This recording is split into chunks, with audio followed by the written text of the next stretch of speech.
Prima giornata di campionato in Serie C1 per l'Antenore Sport Padova, che al Palagozzano ospita il Godego. Proprio lo stesso Godego era stato l'avversario della prima giornata in Coppa Italia non più tardi di un mese fa. La partita era finita 4-4. C'è grande voglia di riprendere il campionato per l'Antenore dopo la scorsa stagione, che praticamente si è interrotta sul nascere. Antenore che ha ambizioni di alta classifica e parte subito bene. Secchieri per Crepaldi, la parata del portiere.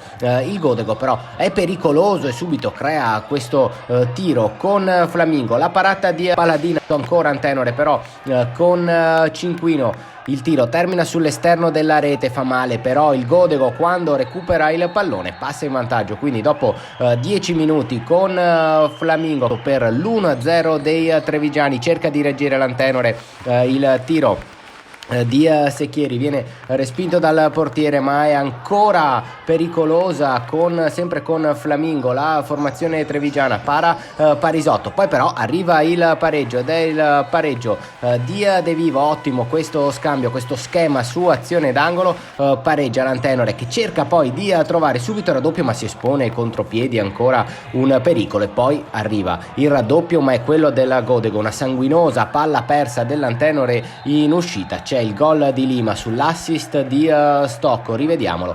Quindi Lima da due passi segna il 2-1 a un minuto dalla sirena. C'è tempo però per l'Antenore per trovare il pareggio già a fine primo tempo, ma il tiro sporco di Cinquino si stampa sulla traversa. Il pareggio però arriva proprio all'inizio della ripresa con questo bolide di Secchieri direttamente su calcio di punizione. Bisogna rivederlo perché a una prima occhiata sembra che abbia preso la traversa, invece no, va a sbattere sulla parte posteriore della traversa un bolide che si insacca in rete. È il 2-2 per l'Antenore, ancora Secchieri che sfiora il 3-2. La partita si fa molto vivace nel secondo tempo, occasioni da una parte e dall'altra. L'Antenore fa gioco ma riesce a passare, qua però ci starebbe anche un fallo di mano non visto dall'arbitro nell'area del Godego che però si fa sempre pericoloso in contropiede e alla fine riesce a trovare con Stocco il gol del 3-2 per la terza volta. L'Antenore deve ancora rincorrere, paga i propri errori in fase di offensiva, però sicuramente questa squadra ha carattere. Secchieri, il tiro termina fuori.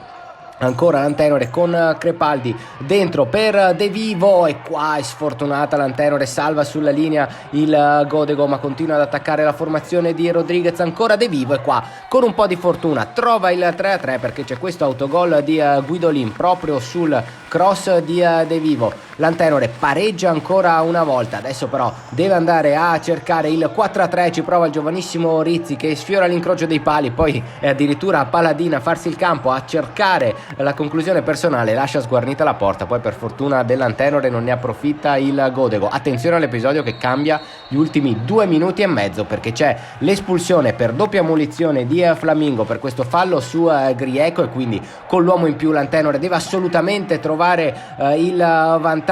Rodriguez inserisce anche il portiere di movimento che è Cinquino, ma la porta sembra stregata fino a 30 secondi dal termine, quando proprio Cinquino trova Conte che segna così il gol del 4-3, fa esplodere il Palagozzano, annulla, vale l'assedio del Godego nel finale. Vince l'Antenore Sport Padova la prima partita della Serie C1, una partita palpitante che i ragazzi di Rodriguez vincono meritatamente per 4-3, possono così festeggiare davanti ai propri tifosi.